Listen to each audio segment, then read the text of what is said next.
Bernard Saincy, bonjour. Vous êtes président de l'association Stop à l'exclusion énergétique. Pouvez-vous nous présenter l'association ? Oui, c'est une association multi-acteurs, donc qui regroupe des acteurs d'entreprise, des acteurs économiques, des acteurs sociaux au travers des ONG, des collectivités territoriales, avec comme objectif principal de lutter contre la précarité énergétique, massifier la rénovation thermique des logements des personnes en grande précarité énergétique. Donc voilà l'objectif et notre façon de travailler, c'est de créer des projets qui ont un impact sur la situation des gens les plus modestes.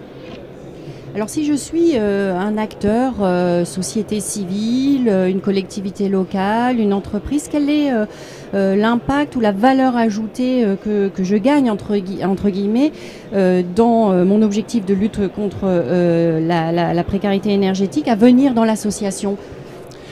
Le premier intérêt, c'est de rencontrer d'autres acteurs, parce que nous sommes convaincus que un acteur isolé ne peut pas résoudre à lui tout seul le problème de la précarité énergétique. Il faut agglomérer un certain nombre de compétences qui relèvent de la technique parfois, des matériaux, des questions sociales, donc avec un apport très important des ONG en particulier sur cette thématique-là.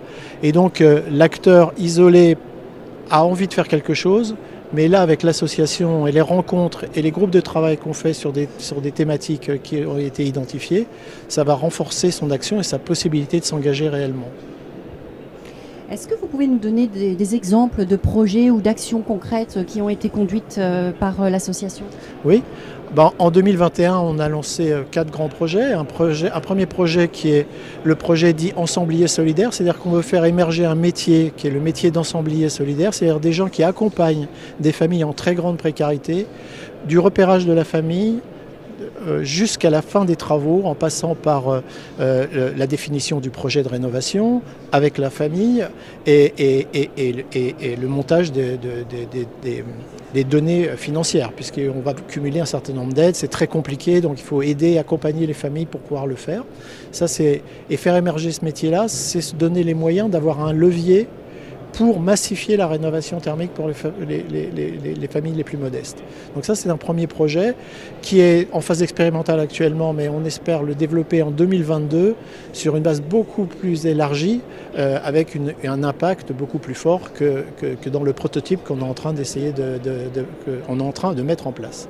Le deuxième projet, c'est faire connaître des initiatives de terrain, puisqu'en fait, la lutte contre la précarité énergétique, c'est d'abord une lutte sur le terrain, dans la proximité, avec des tiers de confiance. Il faut connaître les familles pour pouvoir avoir un certain nombre de résultats. Et là, notre idée, c'est de faire connaître tout ce qui se fait au travers d'une initiative qu'on appelle les trophées de la précarité, de la lutte contre la précarité énergétique. On va sélectionner un certain nombre d'initiatives sur l'ensemble des territoires avec des comités locaux de sélection, et on va essayer de diffuser ces bonnes pratiques de façon à ce qu'elles puissent être essaimées un petit peu partout sur le territoire. Le troisième, c'est s'occuper des jeunes, et en particulier de faire que les jeunes soient des acteurs de la lutte contre la précarité énergétique. Et ça, c'est un projet qu'on va mener avec un partenaire qui est Unicité, qui est l'association pionnière sur le service civique. Donc c'est un projet de 1000 jeunes en service civique sur le terrain pour identifier les gens en situation de précarité énergétique, leur donner de premiers éléments de connaissances sur les aides disponibles et surtout orienter ces familles vers les professionnels qui vont pouvoir monter les dossiers, puisque les jeunes sont des intermédiaires, ils permettent de faire le premier pas à la famille vers des professionnels qui vont pouvoir les aider d'une façon efficace.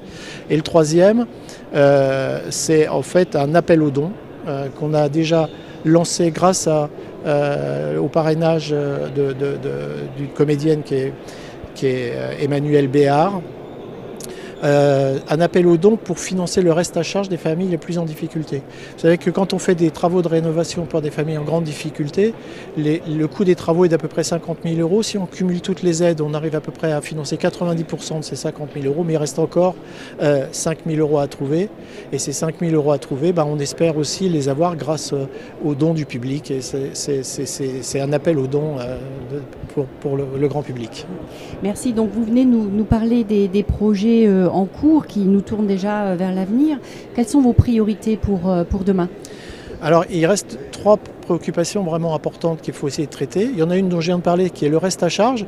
Le don, l'appel au don du public, c'est une solution, mais ça ne va pas suffire. Donc, il faut trouver là une solution en négociant, en discutant avec les pouvoirs publics pour voir comment on peut financer ce reste à charge. Deuxième élément qui nous intéresse particulièrement, c'est comment est-ce qu'on finance l'accompagnement des familles.